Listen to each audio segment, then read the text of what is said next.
Please welcome Chris Kubecka. The stage is yours. Hello, everyone. How is everyone doing? So it is my pleasure to be here again in Sofia, Bulgaria. The last time I was here last year talking about Google being extremely evil and doing very naughty things in Venezuela, getting people killed, tortured, and detained. So I do a lot of very active research, and my research areas, and I'm pleased I can talk about a lot of this during the keynote, involves IT, IoT control systems, also different types of artificial intelligence, natural language processing, and takes advantage of land, space, sea, and air. Now, part of my background is I do come from the US military. I was busted when I was a kid, so when I was allowed to use a computer again, they never really know what to do with people like us, right? I became an aviator, and then I went into Space Command. And it gave me a very unique view of the world. And before the term cyber, or even cyber warfare, was even discussed, we were seeing these types of things in space and all sorts of digital attacks. Well, obviously, we've had a humongous shift in the past less than 3 months of a geopolitical shift in the world. And before I forget, because I never want to be without thank yous, also thank you very much for hosting me here. So, big question is, what the heck is happening with NATO, right? So Bulgaria is a very valued NATO member. And the last time that this particular administration was in power, I had the privilege of helping to run the EU NATO cyber warfare exercises in Brussels. And during that time, we wrote up a letter for part of the exercise, and I'll do it from memory, 2016 during the first presidency.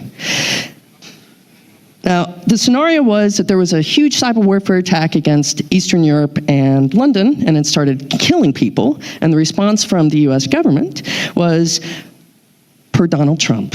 When I was last at the NATO headquarters, I begged them, I pleaded with them to increase their military spending. However, they did not do so. We see what's going on in Europe. Our hearts are with Europe. However, American blood will not be spilled. Now is the time for Europe to stand on its own 2 feet. Now, that's the letter that we wrote in 2016. We had representatives from Bulgaria, the UK, you name it, and we were hoping that they would listen to us and actually prepare for what we see right now. Unfortunately, we see how well that's worked out. Who here thinks that NATO is going to be around in the next 5 years? Raise your hand. There's about 40% of the audience. And would you have had the same opinion last year? No. So, it's very problematic when we take a look at what's going on in the United States. Now, coming from a background of cyber warfare, I'm very happy to tell you that I was supposed to be on the U.S. Defense Science Board, which is the top 40 experts in their field who are U.S. citizens. And mine, I was supposed to be for generative AI and cyber warfare. Unfortunately, because our chairperson is a woman, and they could not officially fire us, they paused the board indefinitely. The people who were working with CISA and election interference, they fired them, they had to rehire them, but they have just been put on paid administrative leave and not permitted to do their job. Who here feels safer hearing that? Nobody, right? Now, I have to stress, at least from my point of view, I think that we are at war. Now, if you don't know that much about my background, I was actually in Kyiv in 2022. I was called in case there was a nuclear cyber incident. Now, my background is also nuclear cyber incidents. I've handled numerous ones. And that's probably one of the worst things you want to actually talk about, right? Yeah. That's not a good thing. The reason being is, years ago, I got a hold of the Chernobyl IoT radiation detector, and I was able to adjust it and reported it to the Ukrainians in the US, and got put on the radar with part of my nuclear work, and that's why I was called up. Again, I do want to stress, you do not want a radiation detector belonging to Chernobyl hanging on the public internet that somebody can take advantage of. I seem to recall there was a guy who became an MEP, because I met him at the European Parliament, where he had been a presenter here in Bulgaria, and he was a comedian. And on the show, they go, oh no, there's something going on at Chernobyl, and then it clicked off. And then 20 minutes later, it came back on and it was a joke. But I was told it was not a very comfortable feeling during that time. Now, I've seen the effects and the devastating effects of cyber warfare. When I was trying to get over the border to the safety of the European Union and to Romania, we chose a southern central route through PMC Wagner troops. And here we were at the border, and night was falling, and Russian troops had gone into Chernobyl and kicked up a bunch of dust, and our radiation detectors started pinging very, very lightly. At the same time, there was specifically aimed misinformation against Ukrainian males, and what the messages said was, you won't be able to stay with your families, but there is this stream against the border, and if you go over the stream, you will cross into Romania, and the border guards will be obligated to rescue you out of that water. And it was the dead of winter. The BBC confirmed last year that hundreds of Ukrainian men died. Imagine that desperation, because you may never see your families again when you drop them off at the border. Then, in the middle of the night, Russia hit the Ukrainian state border guard with a wiper virus, similar to the Shamoon virus that hit Saudi Aramco, which almost obliterated worldwide economies. So when you saw pictures of people like me trying to get over the border in the dead of winter, some people froze to death because the traffic was halted. They were down to pencil and paper. When you try to leave a country with children, they want to make sure that your children are your children. So if your house was on fire and you couldn't grab the paperwork and they couldn't access the database for various identification, you were turned back. And that's where we are right now. And that was 3 years ago. And now we have this, what the foo is going on with NATO? What's going on with our allies, or our close ally, which is now turning into, instead of a friend, a frenemy. So when I think about some of the ways that technology is being used against us, I now have an opportunity to take that doom and gloom that I've just given you in a bit of a reality check to turn it around a bit. And instead, because we're going to combine the keynote and my technical presentation, talk about some of the research and an invitation for collaboration on what we are trying to do with technology. Because quite frankly, I'm tired of technology being weaponized against everyday people. So some of the projects I am looking for to collaborate with, I think you will like. And it is a call to action, because I think that everyone in this room and everyone watching has the mindset, the ability, and the skills to help out. Number one, we are attempting a hot rescue of an individual somewhere in, we'll just say, Central Asia, who decided in 2021, when terrorist troops were coming into their government facilities, to give up his seat and his family's seat, to leave that country, to go back in and completely wipe and write over the biometrics and employment information of any individuals that had worked for Western powers. Now, he's been on the run with his family Due to a recent executive order, his family's visa to the United States was canceled because they decided no more people from Muslim nations for a while. So we are actively looking for contacts in an EU country, trying to secure an EU visa, looking for a job for him, and to get him out. He did a very, very heroic thing and saved thousands of lives by doing so. Another project that we're working on is something that started last year. One of my trips to Bucharest, I happened to land on the day of the vote, and the surprise election, well, almost election, surprise vote for Georgescu. Yay! Does everybody know who Georgescu is? Yeah, don't drink the water. So it was a surprise. It was quite funny because Dan, who runs the DNSC, he gave me this nickname, the Cyber Harbinger, because he said, whenever I land in a country, something happens. So I land, surprise vote. Right? Whoopsie! I'm surprised they invite me back. So what I did was, using natural language processing and 4 parameters, jargon, stylometrics, intent, and sentiment, I broke the language barriers and scored matching. Does everybody know who Alexander Dugin is? A few people. So he is the author, basically, of the current foreign policy of Russia. And he has very specific talking points.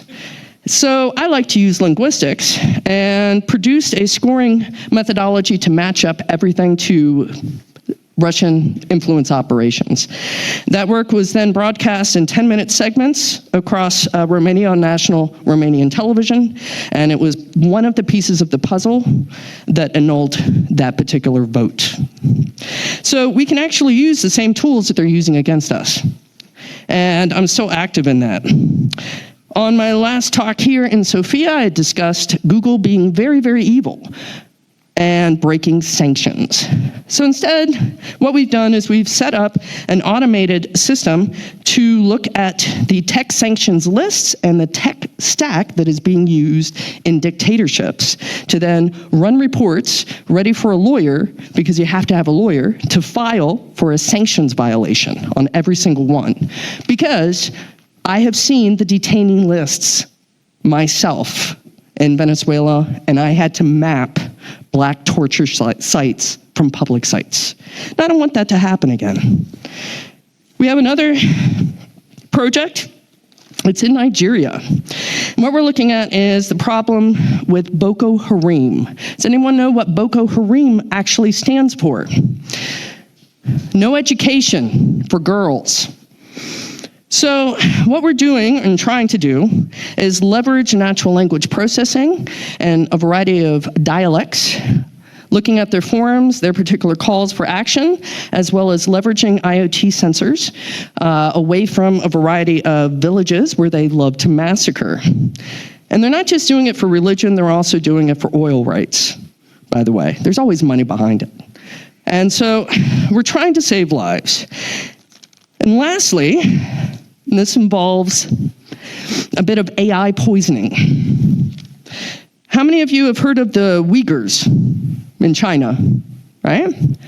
Now, how many of you know that Hikvision has developed a Uyghur detection system looking at the Turkic features, right?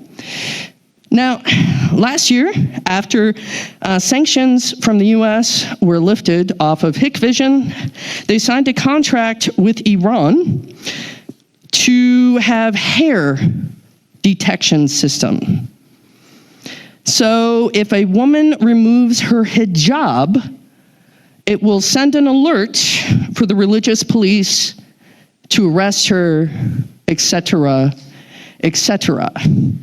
Now, years ago before this, when I found out that the Iranian government mandated IoT cameras in every mixed-gender entertainment facility, I ended up setting up a dork to find over 10,000 of these cameras Now, how good do you think the security is on 10,000 cameras that have to point into one area?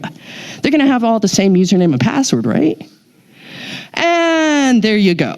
But with the AI system that they're doing, we have specific poisoning.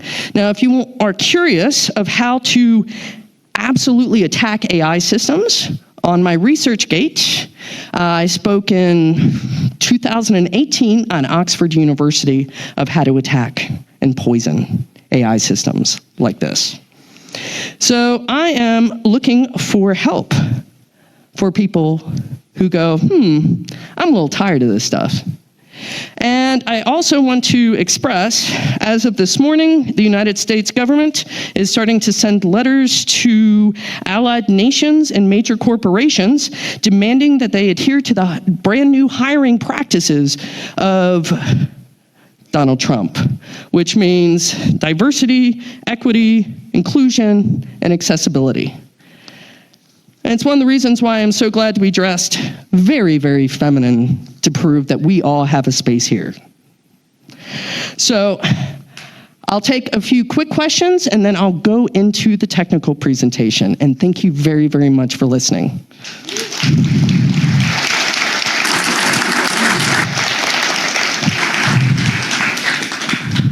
Do we have questions? Maybe one question from my side. How can we contribute to this, your tasks? Contact me, and we will collaborate. Oh, and I almost forgot. I bought the domain bannedwomen.com, and I've been restoring all of the removed pages, including the removed pages of Puerto Rican representation in the military, because I'm Puerto Rican. They also wiped out our country. Okay, thank you. Questions? Don't be shy. Don't be shy. Okay. My favorite color is blue. I like Bad Bunny. The guys are technical, so maybe the technical presentation will raise more questions. Thank you, Chris. Thank you.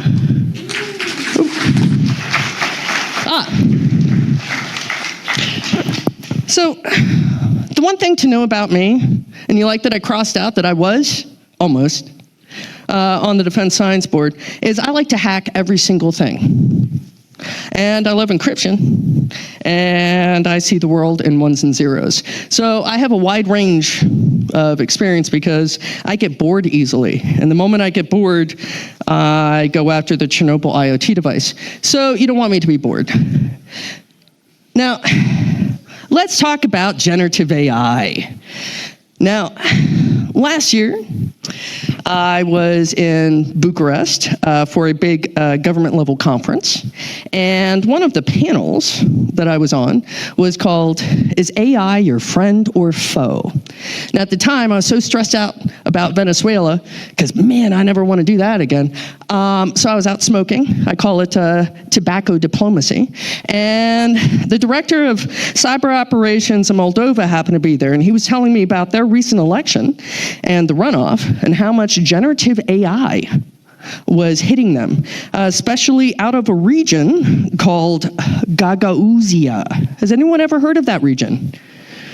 Yes. Amazingly, if you go more west, they're like, wait, what's that? That also shows how much the Western world knows about the Eastern world.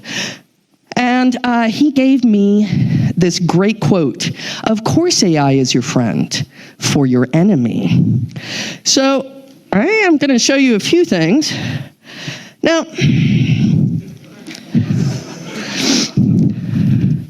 when I look at these are fantastic, right? This is from Project Lincoln, which is kind of like a sort of inside the Republican Party, but opposition to, because they happen to be LGBTQ+. And this was one that Trump posted. Now, I love them both, and I'm going to tell you a little story about this one. Now, Trump did not make the Gaza Riviera video. There were two dudes who were visiting the US, and they were doing a demo on some generative AI software at a studio. It took them about 8 hours. They made this funny video. They thought it was hilarious. One of them posted it on their social media. Someone from the Trump campaign picked it up, and then Trump posted it himself. Now, obviously nobody checked it, because in the middle of the video, this is one of the things that they're very against. I think they don't really like bearded belly dancers. I don't know. Who knows? Maybe they're into it. Without even checking the intellectual property, by the way, and Trump loved it. All right? And the Lincoln Project put out this one in response. Now, there's a couple of things I want to point out. We'll see the size. These are actually rather low quality. So they cannot be full screen. They're grainy. They morph. And I'm really surprised, because the Lincoln Project spent about probably a good $100,000 on this particular one. They're good, but this is the maximum that the US can put out. And this is, will it play? Yes. Oh, fantastic. One of these days I'll get YouTube Prime. Probably not. Can I skip it? Oh, come on.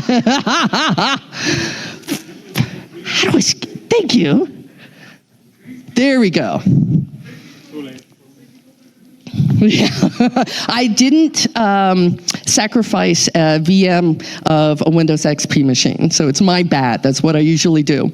So on this one, I want to show you how high quality this is, the fact that this is full screen. Now, I won't mention what country this came out of. You can take a guess, and I might tell you off stage. This particular video was done just after the Zelensky visit to the Oval Office. Also, thank you, and thank you. And they put this together for less than $500 US. So you see the difference between what the US has and what Eastern Europe has. It also shows the challenges here dealing with generative AI. The stuff that is coming down here is much more realistic than the stuff that they get in the US. They actually get a lot of slop. It's trash. But here, well, it's a bit of a different story. So 2 days, $500 US. Now, as you might notice, my name is there. What had happened was, in addition to not particularly liking what had happened in the Oval Office, they were contacted by an intermediary who wanted, 50 videos, 30 seconds each, at a cost of $200 plus an extra 50 to speed up the process. So it came out to around 65 grand total of what they wanted, and they wanted all of these done to clean up the image of MAGA after the disastrous Oval Office visit. And instead, the group came out with what you just saw. Right? So, I'm a big believer in using the same weapons that the enemy uses against us. And I like 0 days. When we think about cyber warfare and how generative AI and other technologies can help speed up these types of things, I went ahead and created a 0-day GPT that has already produced 26 live, used, and tested against a fictitious government called Arawakland It is my pride and joy. I'm actually been using it recently for the link vulnerability in Windows and mass producing those. I can also do synthetic vulnerabilities and exploits, etc. But it is my pride and joy because Airwhack land, it's been very useful to get a lot of information out of that. So I went ahead, and because of my experiences in Airwhack land, I started writing a book, How to Hack a Dictatorship with AI.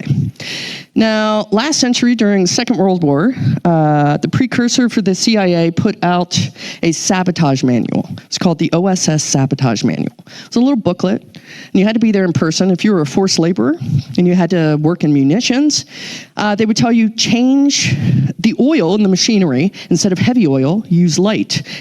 Light oil. If there's a filter, poke it with your pencil. If it's a room or a building that is fireproof, start shoving trash, making it rife for a fire. Add to the bureaucracy of management. However, nowadays, if you're inside a dictatorship, that's very dangerous, right? You get caught, you're dead. Your family's dead. Your pet's dead. Kind of sucks. However, I don't think you need to be there.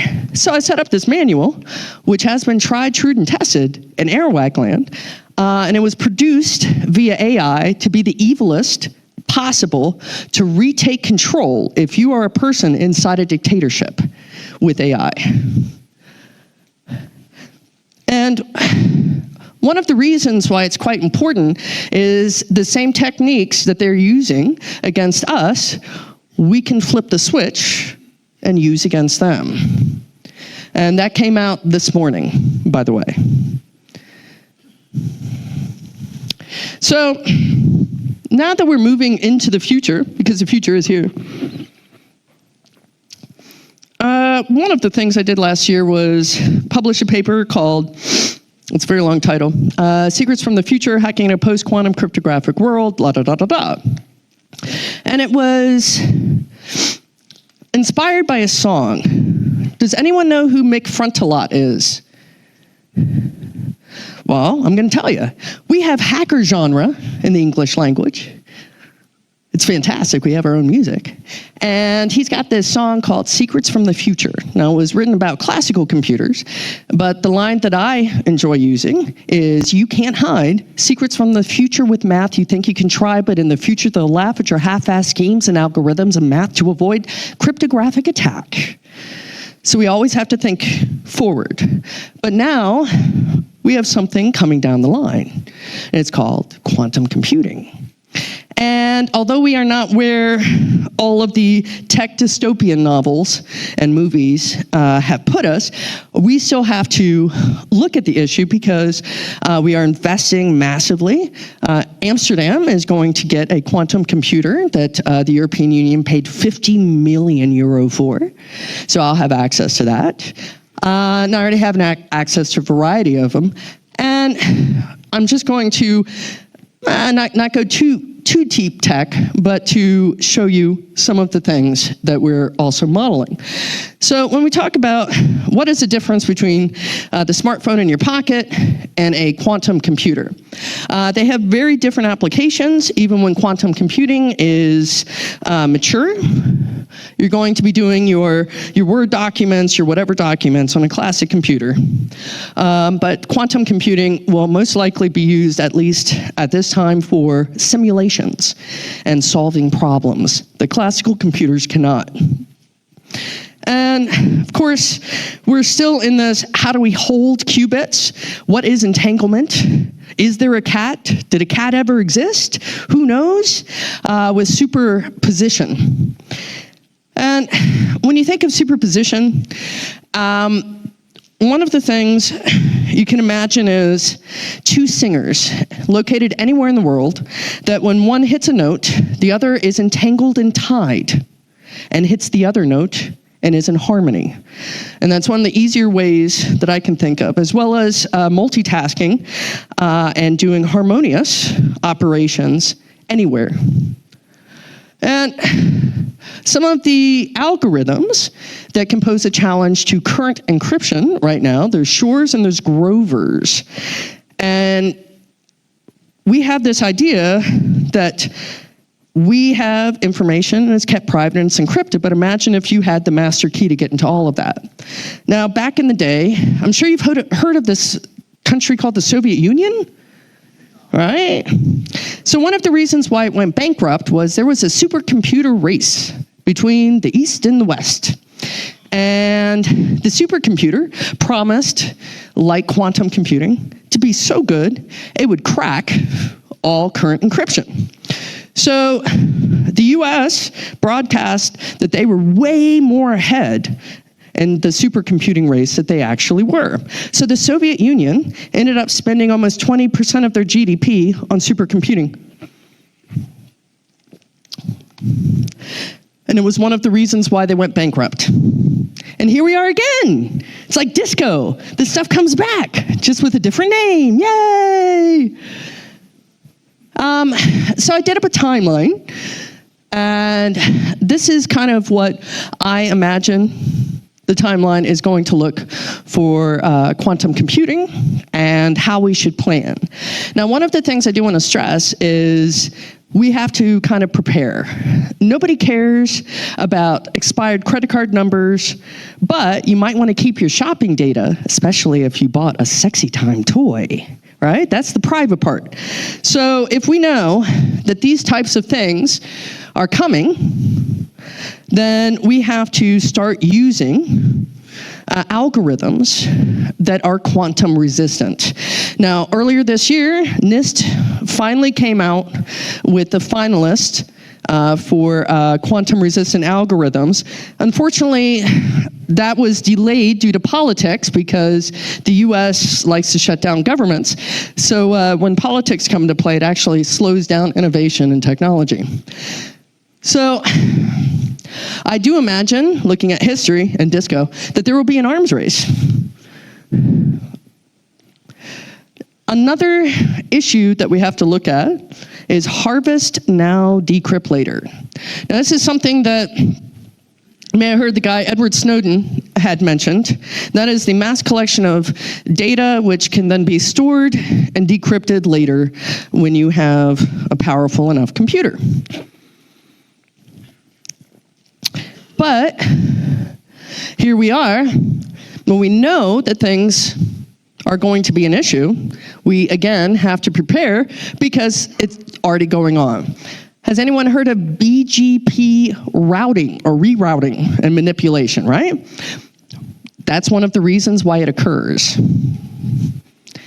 So I created an attack framework. I was inspired by Trump, so I called it the KBECA, because I figured, why not? He puts his name on everything.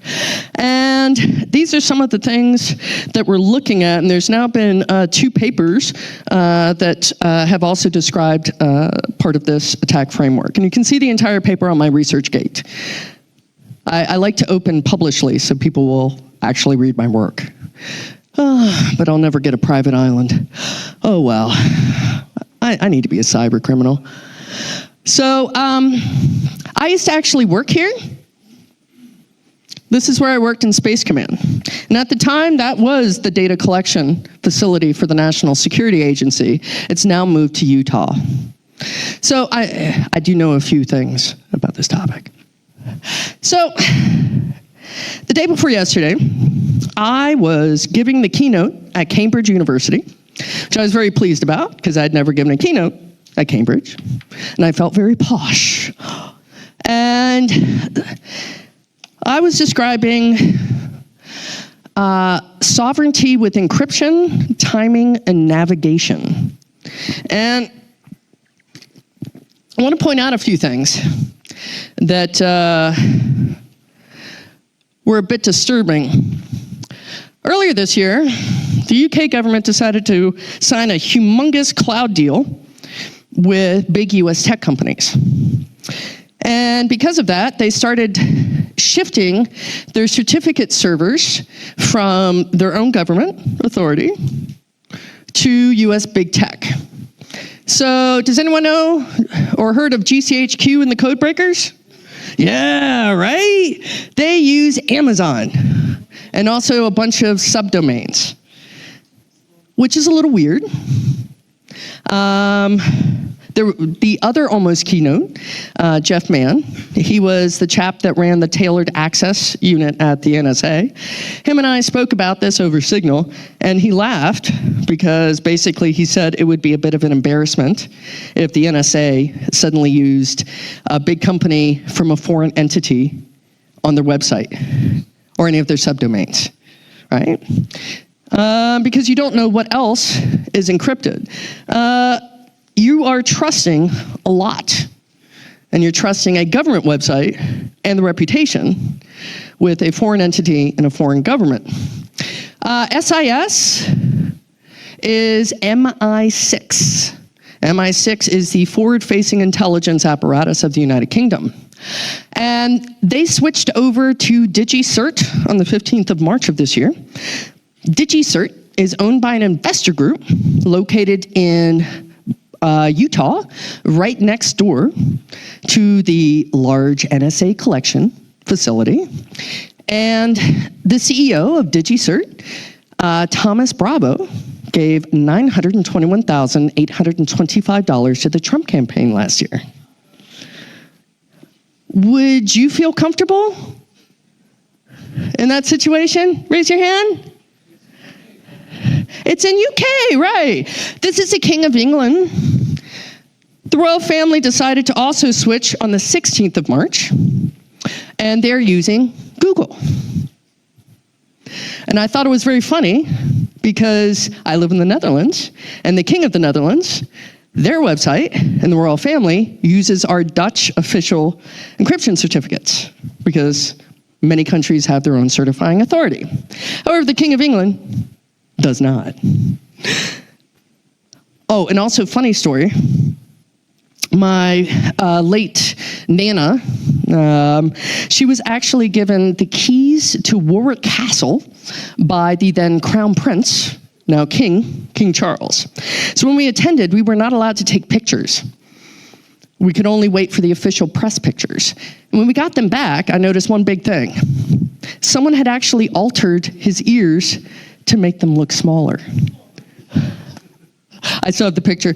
So down here, does anyone know what dar.bg is? Hey, look, they're with the King of England. Yay! And this is the logo for HackerOne. GCHQ runs the National Cybersecurity Center. And let's say you happen to find a flaw at a nuclear power plant.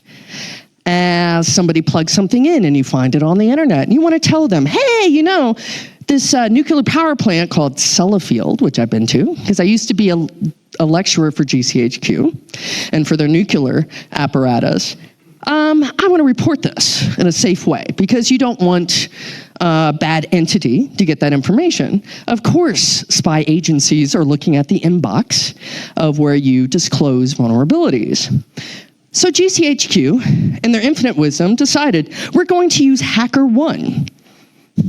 Now, this is what I told Cambridge.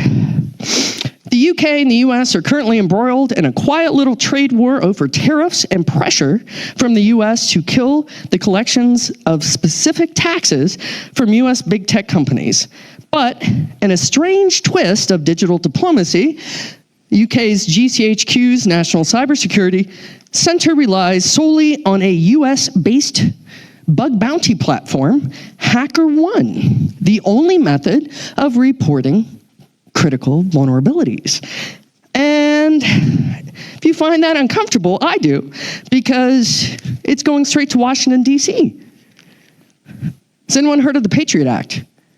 The more patriotic it sounds, the worse it is.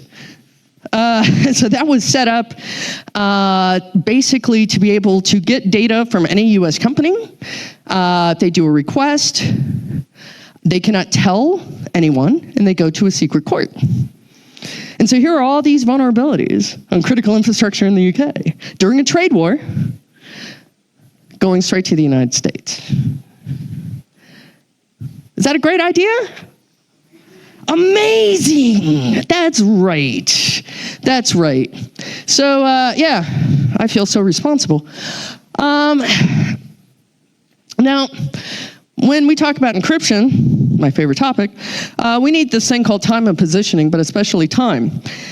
The UK used to set the time. It was called GMT, from Greenwich Mean Time. They decided, I don't know why, to instead use the US Naval Academy. And why is that important?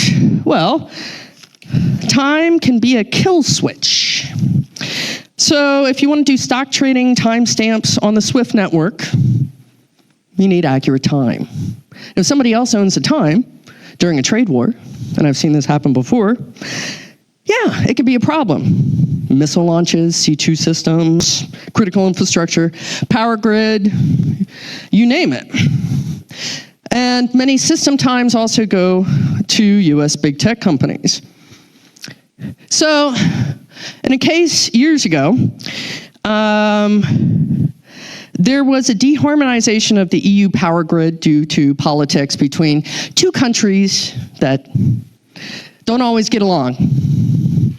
And it was only discovered 2 years later because these system clocks on things like regular appliances were drifting. And it partially deharmonized the grid because of it. Now, when you're dealing with tight interoperability for critical infrastructure, you also need time. But would you trust getting your time from a server in China? Right? I wouldn't. Now, out in the news, they had mentioned Italy was concerned that the F-35 might have a kill switch. So I also have an aviation background, and after 2022, I happened to be with a very exclusive aviation group, and they had stolen, Russia did, 600 jets. So they called me in to ask, how could we ground them? And I told them the time and the encryption certificate, because when you fire up the plane, the flight computer, it syncs, and there's a variety of different parts that are also synced. And those also use certificates. And if it doesn't all sync, then your plane doesn't start. Now, we decided not to do it because we could not guarantee that if we did that type of attack to ground those aircraft, that they would actually be on the ground. Obviously, we did not want to kill somebody up in the air. So that's the type of kill switch you can actually have on an aircraft, not just turning it off. So, no time, no encryption, and no positioning. And it's kind of important to do that. So, I didn't want to give you a huge amount of references, but you can look up a variety of this stuff also on my ResearchGate. And lastly, I do have a bit of a call for action. I would love to hear your thoughts on what's going on right now here in Bulgaria, because I know what's going on in other areas, but I would love to see samples as well of any of the generative AI when it deals with misinformation, et cetera, that you all are seeing. Another thing is, take a look at your certificates. Do you actually need a certificate from Google? Can you get a certificate from an EU ally when you go to renew? Now, important thing to consider is what kind of attacks could big US tech do on these certificates? And there's a variety of them. As well as with timing, they can add latency, they can cut it off, they can say that there is maintenance. So you never know. And lastly, after my keynote the day before yesterday at Cambridge, they have decided to convene a special interest group. And they want international collaboration from EU allies to discuss the issues between timing, positioning, encryption, and cybersecurity. So if you would like to participate, please contact me and I will be out there to discuss these issues. So thank you very much, everybody. I don't have these new books out yet because I've been traveling all over the place, but one will be on my academic paper, and one will be how to have fun and hack a dictatorship with AI. And hopefully it will give you a lot of ideas of how we can turn it around and use the weapons that they use against us, against them. So thank you very much, everyone, for the technical portion.